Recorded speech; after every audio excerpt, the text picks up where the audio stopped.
이번에 또 정유정은 또래 여대생을 범죄 대상으로 이제 선택을 했는데 여기에는 어떤 심리가 좀 깔려 있다고 보세요? 그러니까 일단은 이 이제 정유정이라는 사람도 사실은 뭐 24시간 365일 시간이 있는 건 똑같잖아요, 일반인들하고. 예. 다만 사회적인 활동을 안 했을 뿐. 그러니까 그 시간 동안 사실은 인터넷을 접속을 해가지고 인터넷에 온라인에 올라와 있는 정보들을 통해 가지고 나름대로는 자신의 관심사, 자신의 호기심 이런 것들을 충족시키려고 굉장히 노력을 했던 것 같고요.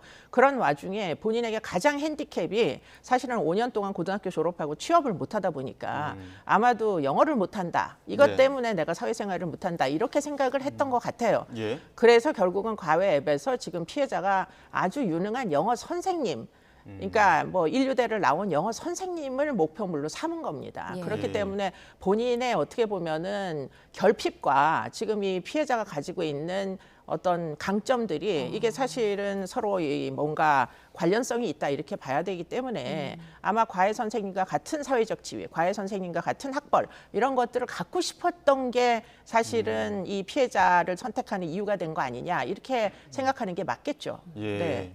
그럼 뭐 열등감, 뭐 영어 콤플렉스가 범행 동기가 된 것 아니냐 이런 해석들도 나오고 있습니다만 그렇다고 한다면 어떻게 보면 신분을 바꿔치기 하고 싶은 그런 욕구들도 있었다고 봐야 되는 겁니까? 뭐 신분을 바꿔치기를 뭐 하겠다라는 어떤 명시적 계획보다는 네. 저 사람이 너무나 되고 싶다 이런 생각 틀림없이 했을 거고요. 예. 실제로 이제 우리나라에서 일어났던 사건들 중에 실제로 다른 사람을 죽여놓고 그 사람 신분으로 살아간 사건 이런 것들이 있습니다. 실제로 예. 2010년도에 일어났던 뭐 화차라는 네, 영화의 그렇죠. 실사판 실제 사건 시신 없는 살인 사건 이것도 이제 상당히 관련성이 있어 보이는데 지금 이 사건은 보험금을 목적으로 자기 스스로를 이제 사망에 이르게 한 다음 남의 신분으로 이제 살아서 보험금을 수령하려고 했던 사건 나중에 다 발각이 됐는데요. 예. 이런 식으로 남의 신분을 탈취하기 위한 사건은 뭐 완전히 없는 건 아닙니다. 네.